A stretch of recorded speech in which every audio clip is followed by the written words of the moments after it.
Count 1 is guilty. That is a felony charge. Count 2, guilty. Count 3, guilty. Count 4, guilty. That's another felony charge, falsifying business records in the first degree. Count 5, guilty. That's another falsifying business record in the first degree felony charge. Count 6, guilty. Count 7, guilty. Count 8, guilty. And you'll see on the screen we're tracking ahead. Count 9, guilty. Count 10, guilty. Count 11, guilty. Count 12, guilty. Count 13, guilty. That is Donald J. Trump, defendant in New York versus Donald Trump, found guilty on all 34 felony counts. That is the verdict here in this case. This was a rigged, disgraceful trial. The real verdict is going to be November 5th by the people. We've got one of the most famous individuals in the world, a former president of the United States, who can be taken down by a George Soros-funded prosecutor on a crime that doesn't exist. I believe that they just gave Popeye a gallon of spinach laced with steroids and meth. We're going to get back up, we're going to regain our strength, and then we're going to vanquish the evil forces that are destroying this republic. Donald Trump is the strongest man I have ever met.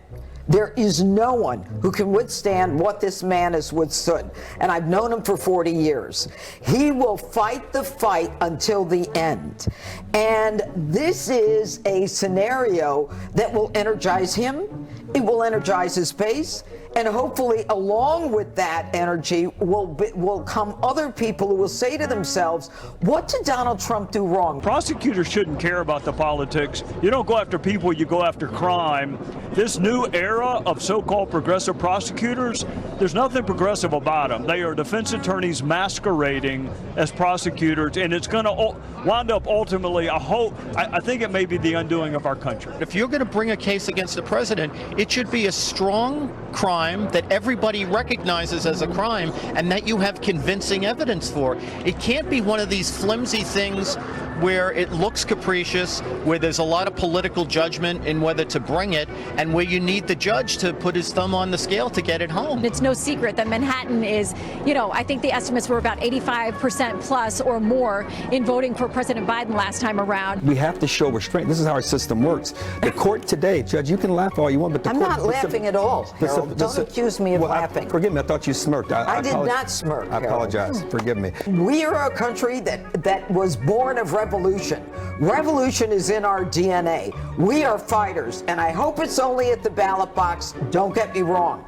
But my insides are so angry because this was not a case. These nitwits, consumed with hatred, are trying to destroy a man because he threatens their power. This really is a vote this fall between going back to the Constitution with Trump or the establishment of a dictatorship. The Democrats say Trump's never going to leave office. If he's elected, he's never going to leave office. Well, what does it look like tonight, Newt?